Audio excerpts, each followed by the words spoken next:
So today our speaker is Christos Magedonas, one of our co-founders. So Christos. Good morning everyone. Good morning, good afternoon, good evening, depending where you have joined us.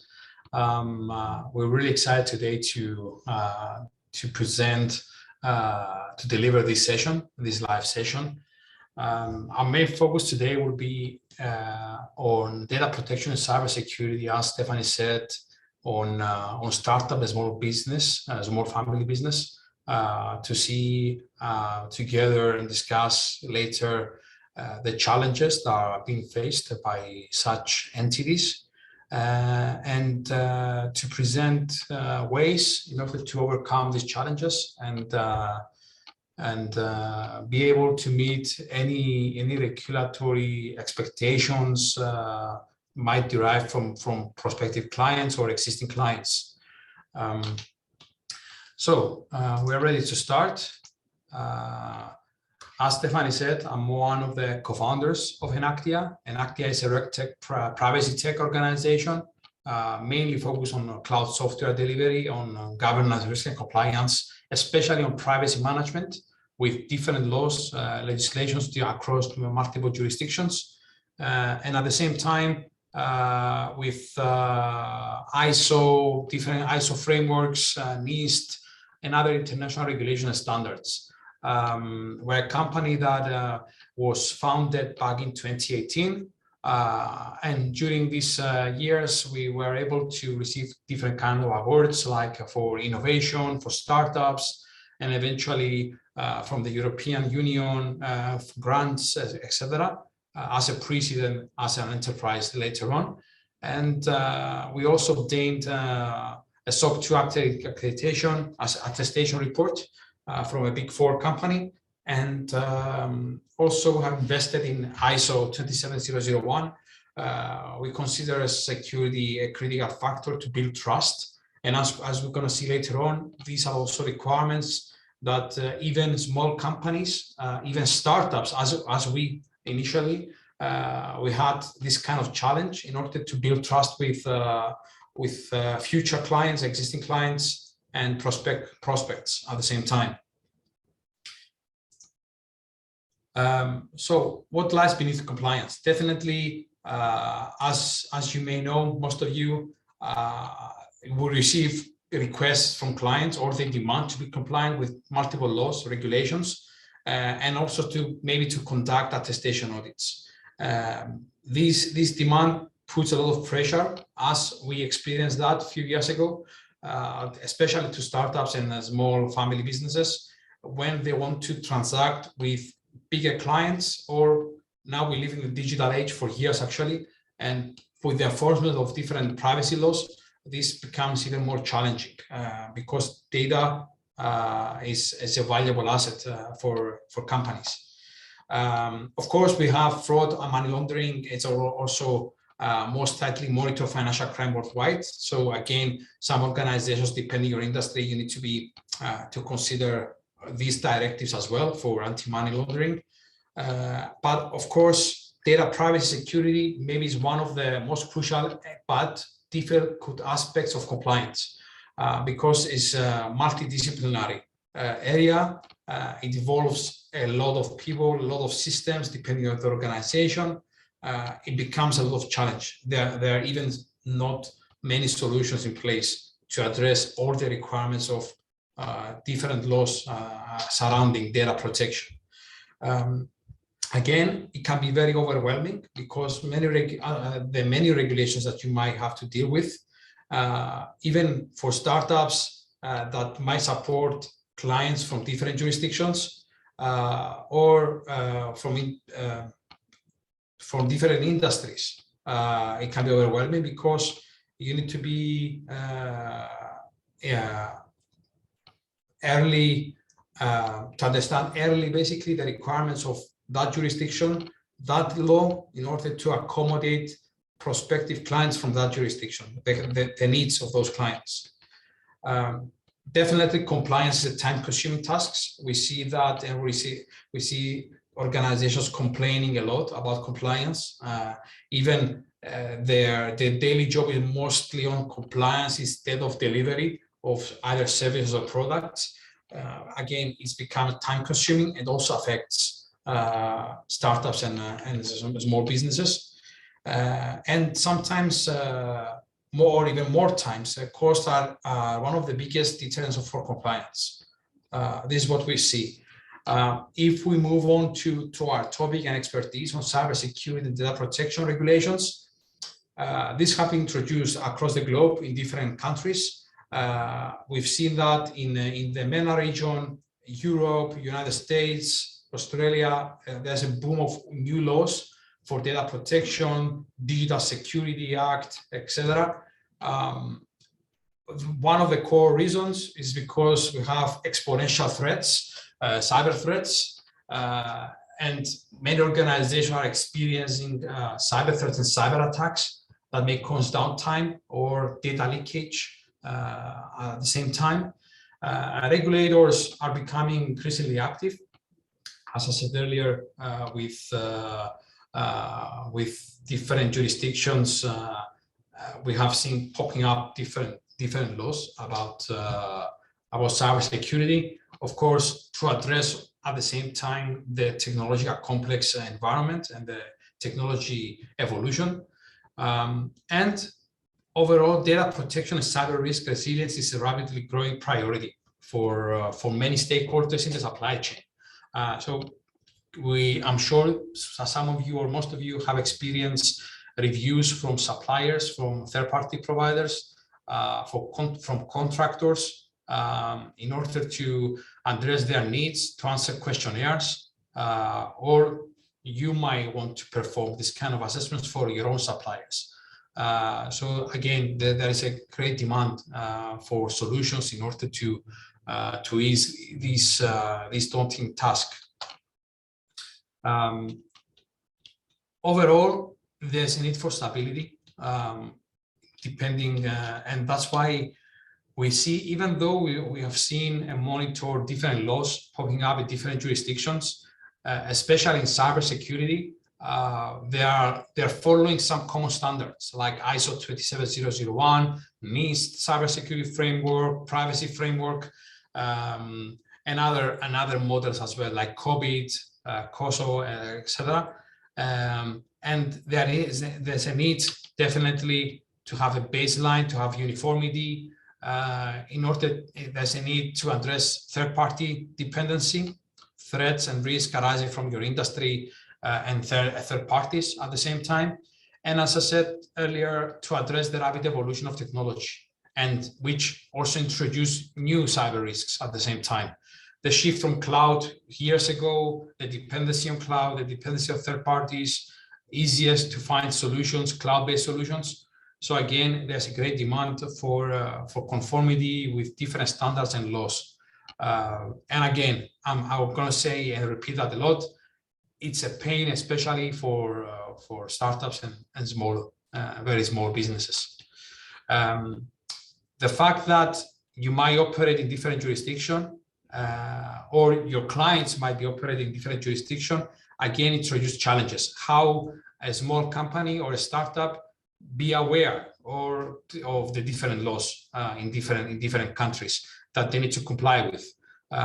So we, as you can see from the slide and the map, this is just indicative. In Europe, we have seen GDPR, CRO, cyber resilience, DORA, NIS directive, NIS2, PSD2, Cybersecurity Act, Digital Services Act, and the list is going on. It's growing exponentially because each country has other regulators that may have their own frameworks based on the industry that the client might be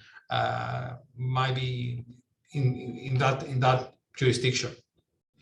And we also have seen, especially, a lot of data protection laws after the enforcement of GDPR. We have seen new laws in different jurisdictions that are GDPR alike. There are very similarities. Maybe they have some stricter measures, or they are more reluctant, basically, and more loose in some areas. But overall, we've seen that more laws on data protection are popping up, every month or so, or even sooner. So again, these introduce challenges for companies that they operate in multiple jurisdictions or have global clientele mostly. At the same time, there are considerations. You might have a client that is requesting, before contracting, you need to perform a SOC accreditation, or ISAE 3000 or 3401 or 02, or to be interrogated in a sense for vendor third-party assessments. Or another client might request, in order to contract, you need to have an ISO certification. If you are processing credit card information, you might need to be compliant with PCI DSS, with the payment card industry standard. So the list goes on definitely. So we call it digital risk. So digital risk, we are talking about cybersecurity risk, data protection risk, all these requirements. It's a challenge for our topic today, for small companies and startups, how to measure how to measure the readiness or the conformity level of a third party that you're going to be subcontracting, how to consider data protection, if you collect private data, based on which law we need to be compliant with, how to be cyber resilient and assure continuity in case of a disruption, how to involve different parties in our company, risk assessments, how to perform awareness and trainings. All these things are pretty much challenges to a lot of organizations. So as I said earlier, a global clientele which is being impacted by a variety of regulatory compliance for different countries is something that it's a headache for all organizations irrespective of the size. Sometimes the governance and conformity monitoring can be a complex task. I'm very sure that all of us, even today, we might be using spreadsheets, or we might have onboarded consultants to support us with spreadsheets and reports that might end up into a drawer. So governance can be complex using those methods, definitely. How you measure and manage third-party relationships and risks. Lack of templates, content, guidelines, maintain up-to-date documentation, alerting reminders, mechanisms, different how you be alerted if something, an agreement has expired with a contractor. How you gonna be reminded that you need to review the posture of the organization after an assessment, maybe an ISO assessment, a GDPR assessment, or any other kind of assessment. How to address timely and efficiently requests from clients and colleagues.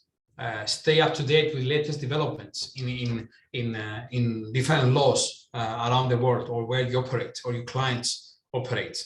How to maintain up-to-date data mapping, know what data you collect in your environment and how to protect that data, and how to establish proper workflows eventually as you grow, as your business will grow.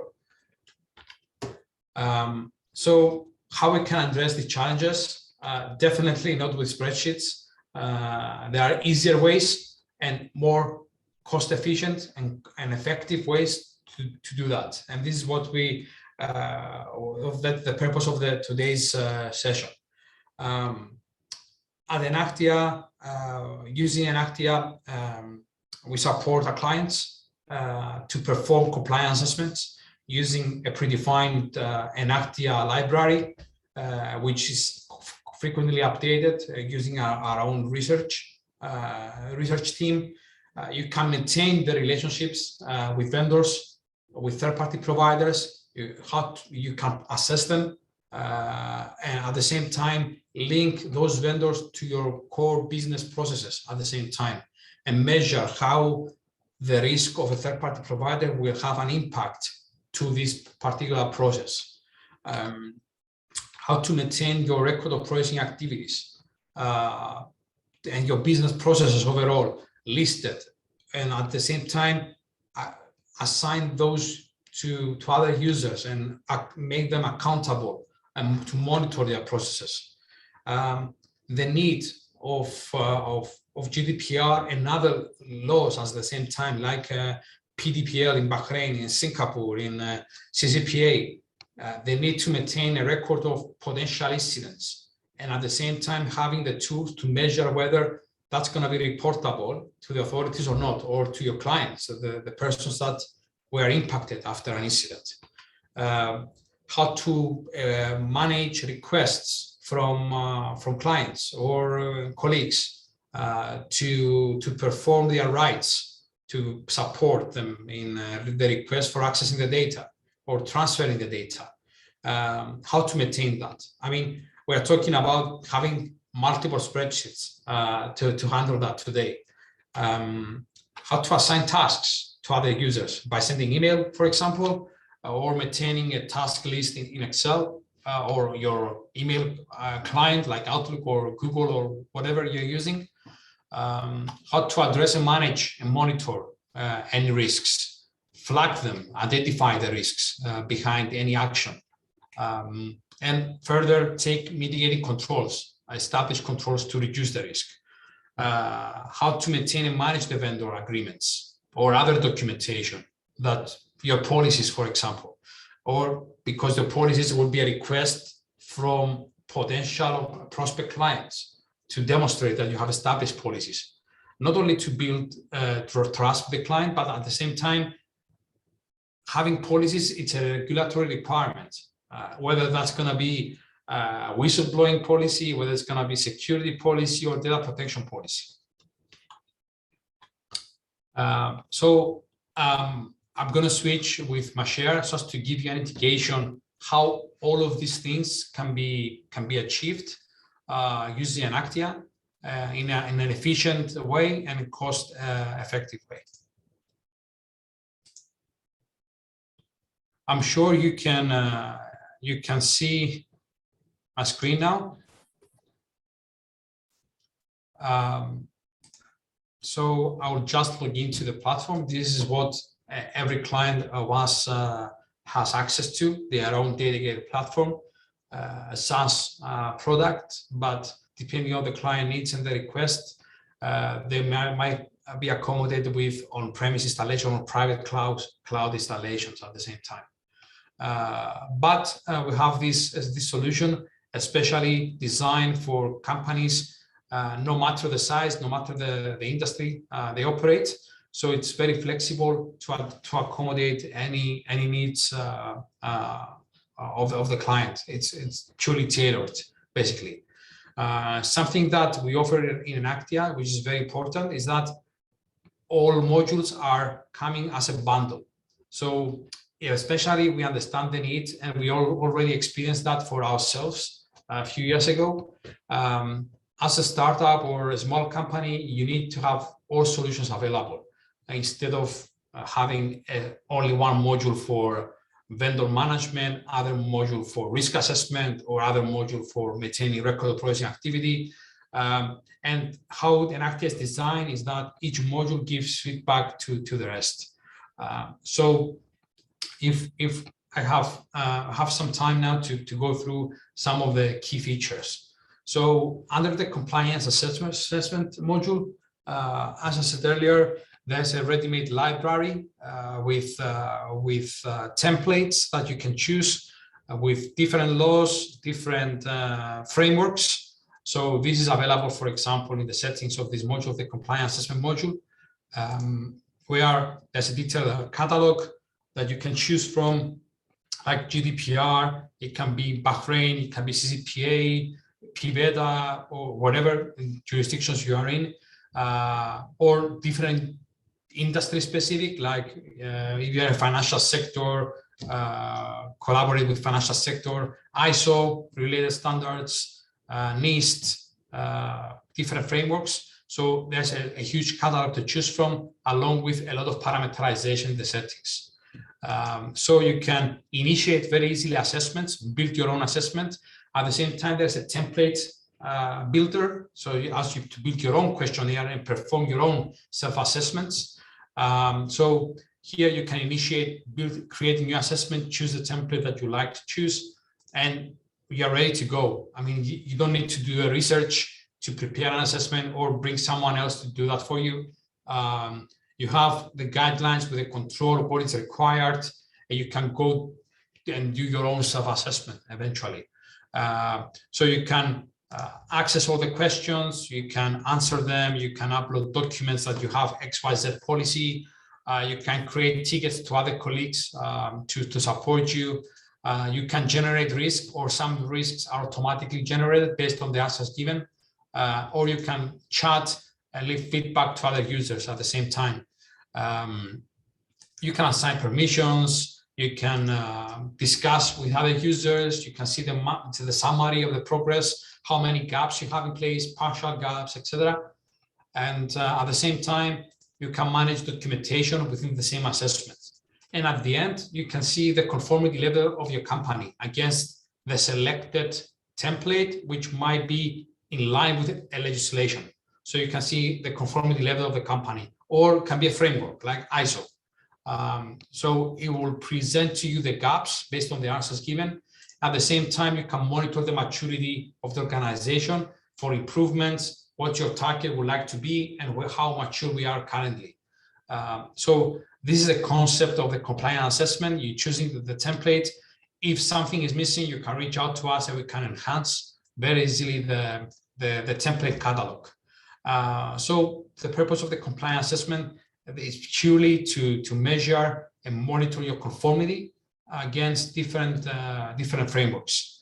Of course, you can monitor the tickets that you created for other users, so as to create tasks, in other words, and monitor, set deadlines. You can monitor the risks that you might have generated in the platform. Or you can view all the documents that you have uploaded to multiple assessments in one go. So pretty much this is the purpose of the compliance assessment. It's very straightforward. And at the same time, you can get these useful analytics to measure the progress, the conformity level per assessment, per organization, the users that may have initiated, any risks derived, the tickets per assessment, the risks per assessment, and the gaps identified through a timeline. I mean, useful information for reporting at the same time, and for demonstrating to an external audit that you have this in place and centralized in a platform. If we move on, you can maintain your record of processing activities very easily, especially for GDPR, but also for other laws that you have seen, especially in the MENA region as well. There's a requirement to maintain your ROPA, record of processing activities. So you can involve other colleagues within your company if there's such a need, but of course, a single person can manage and monitor these if we are talking about startups and small companies as well. Again, the same philosophy, having your dashboard, you monitor whether we are processing special categories of data like biometric information, child data, etc., health data, whether we have performed legitimate interest assessments, what type of measures we have put in place, what are the risks in the processes, and the list goes on. So within the same module, you can maintain your company's processes, recruitment, onboarding, GPS tracking, whatever your business is. And at the same time, you can fill in all the details regarding a process, to whom you are sending data, from whom you are collecting, what is the purpose of the collection, whether you're doing transfers to third parties. So this is where you link your vendors, third-party providers, just to know where we are sending the data and whether we have performed an assessment or signed a contract for this kind of transfer, and whether that contract will expire. So you get all these kind of alerts.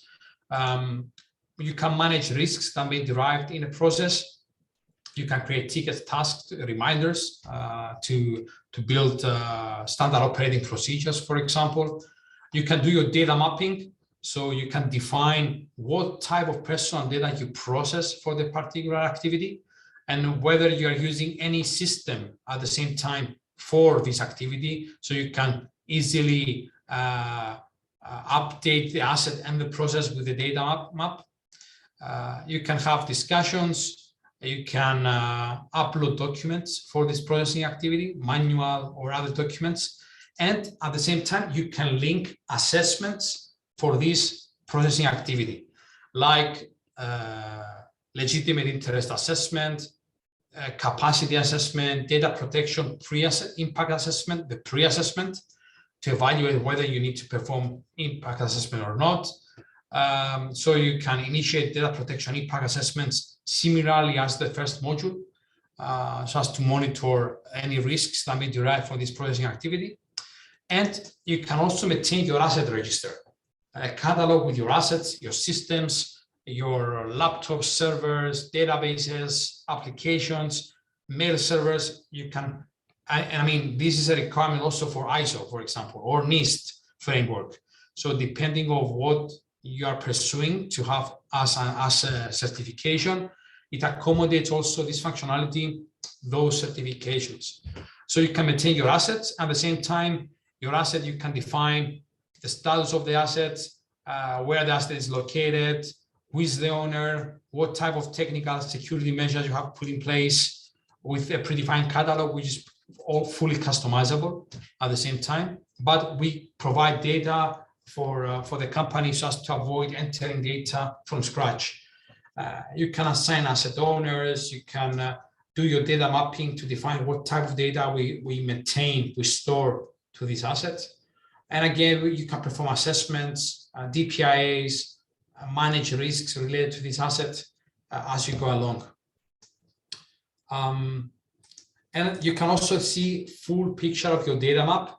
So you can see what type of data we use as a company that we have defined, which related assets store this related data type, and which processing activities are using this data type.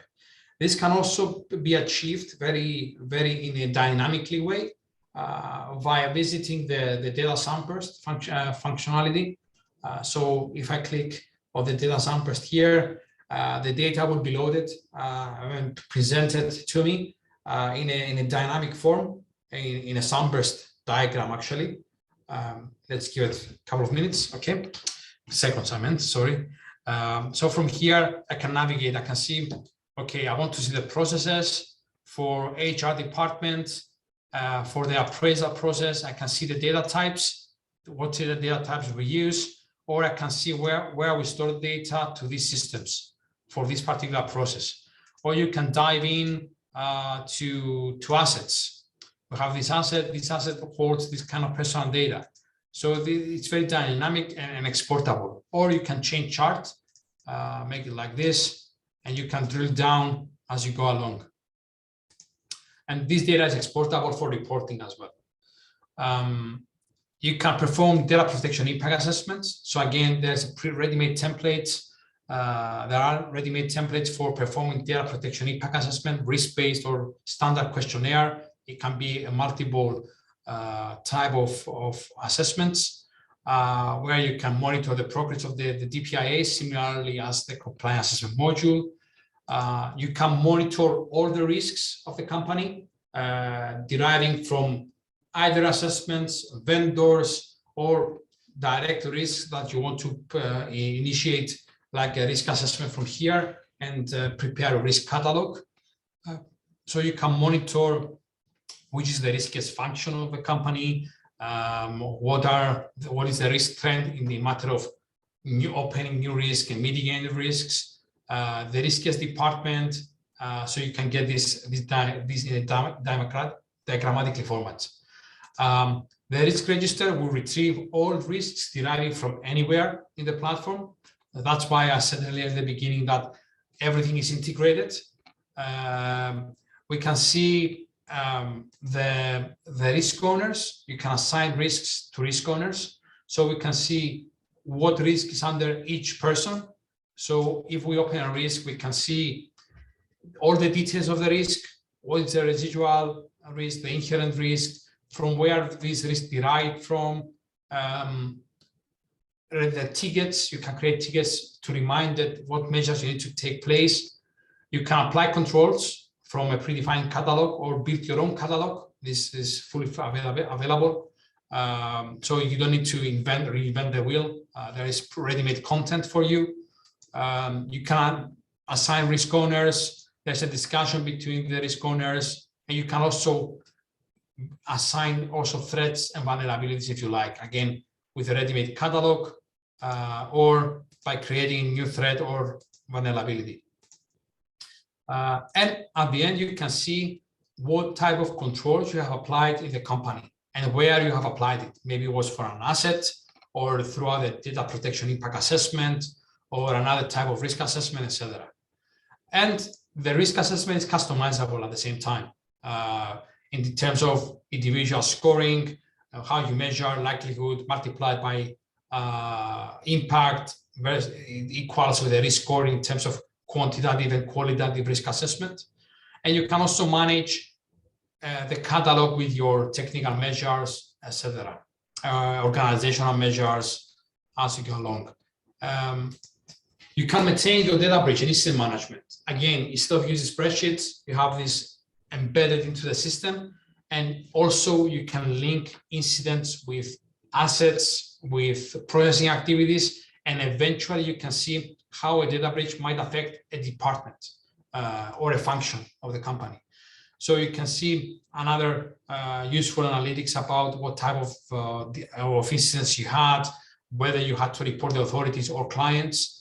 So you can have your incident register here, and when you open the incident register, you can maintain what are the measures you have taken, whether you have do a data breach evaluation to inform the authorities or not, whether a system was affected or an asset or a process has been affected. And you can also initiate notification reports to authorities if there's such a need. So you can build reports where you can export very easily and send it to the authority after answering a questionnaire. Again, you can use the Enactia default, or you can build your own, or you can ask us to build a pre-required authority notification template. You can also maintain any individual notifications, tickets related to the breach. You can assign tickets, for example, to marketing PR communications, to internal audit. You can have comments from the different parties for discussion. And you can also upload data breach or incident documentation like alerts, forensic reports, investigation reports, letters from the authorities, emails. You can have all of this centralized in the same bucket. So this is the concept of the data breach incident register. You can maintain data subject or consumer requests to address the requests deriving from clients in order to meet the deadline set by law that you have to respond within X amount of days. So you can report that, and you can maintain your request tracker, how many requests you had, whether this has been resolved or canceled or delayed. So you get this kind of notifications, and you can maintain all the details of a request, by whom, when, whether you have verified the ID or not, based on which framework or legislation. So maybe it's going to under GDPR or under PDPL. So each framework will have different kind of request types. So you can define that at the request level. You can create tickets, maybe to IT to prepare data to an extract, or you can even recognize risks after a complaint, for example. And you can also upload attachments, supporting evidence, maybe proof of ID or whatever comes into play for the data subject request. You can initiate email notifications using the templates. So based on the request type and the status of the request, there are predefined templates you can use, or you can build again your own. And at the settings, you can define the different alerts that the platform would like for you to be informed, that I need to inform this client that we are processing their request, for example. So there's this kind of automation within the platform. And you can also maintain, as I mentioned earlier, a detailed catalog with your vendors and third parties. You can monitor the data transfer, to which continent or jurisdiction you are sending data, and how the amount of transfers that you're sending, transfers per country, by jurisdictions, receiving or sending data, the processes with that sending data, transfers per country, useful analytics, and you can also see your vendor listing, of course. So you can maintain your catalog with all your third-party providers or your clients that you might serve as a processor on behalf of those clients. And you can maintain all the details of your vendor.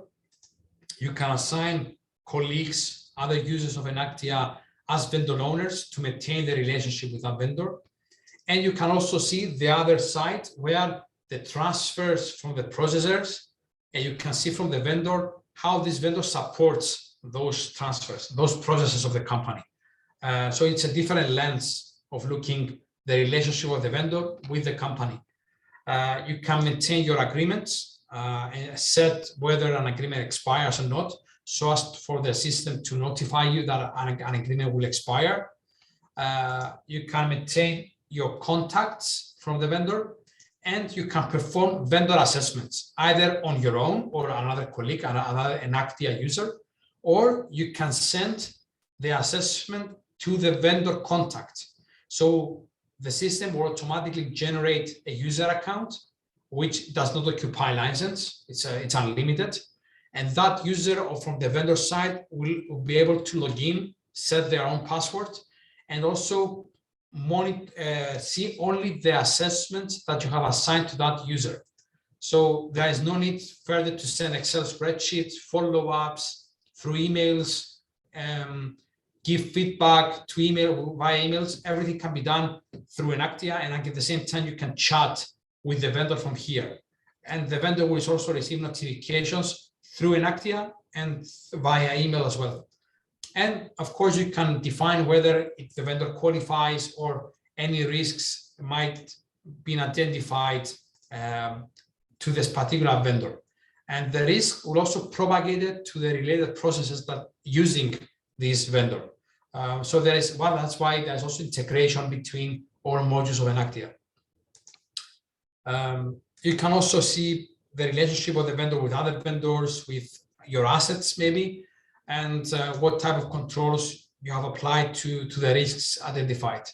And you can also maintain other documentation of the vendor. So from the master view screen of the vendor, you can see who are the owners of each vendor, they maintain the relationship, contact details of each vendor, the assessment per vendor. So it's a different view angle to see this information. You can maintain your document repository at the same time. All the documents that you have uploaded on Enactia, your policies, documents supporting after assessments, or your vendors or your agreements, everything is centralized in the same location instead of going through an assessment through a vendor individually. So you can maintain a generic inventory of policies of the company for demonstrating maybe after an audit or an ISO audit or a regulator audit, for example. The documents that you have uploaded are supporting evidence to different assessments, to the data subject requests, to data breaches, to vendors or vendor agreements, to record of processing activities, to DPIAs, and at the same time you can build your own settings of your own classifications, what is confidential, internal use, public use, or unclassified, and document categories. Since when you are uploading data, if documents, attachments in Enactia, you can also classify that information for better management and applying better controls.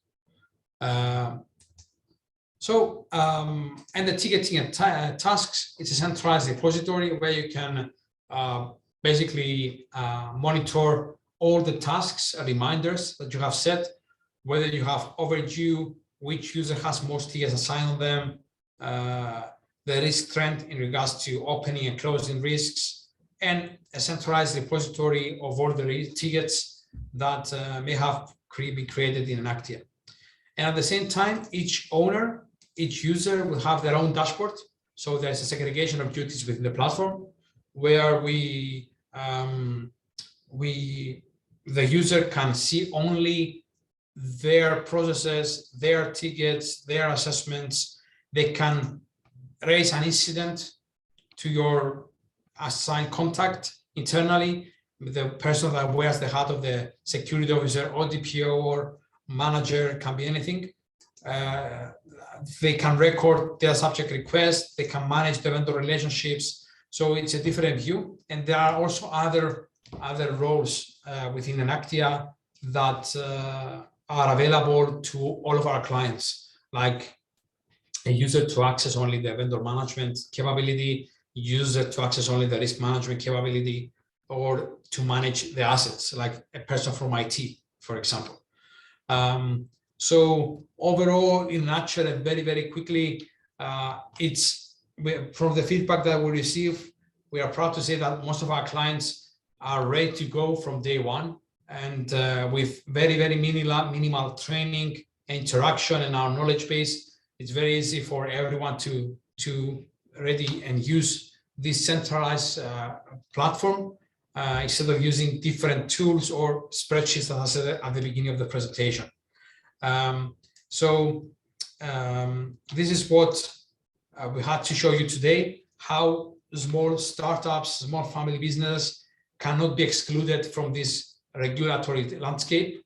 There is a must to be compliant to survive, especially now in the digital age, with the really enforced enforcement of data protection laws, cybersecurity laws, to demonstrate compliance to your clients, prospect clients, or other partners. Thank you very much for attending this live session, and we are ready to answer any questions. So now we're gonna end the recording so as to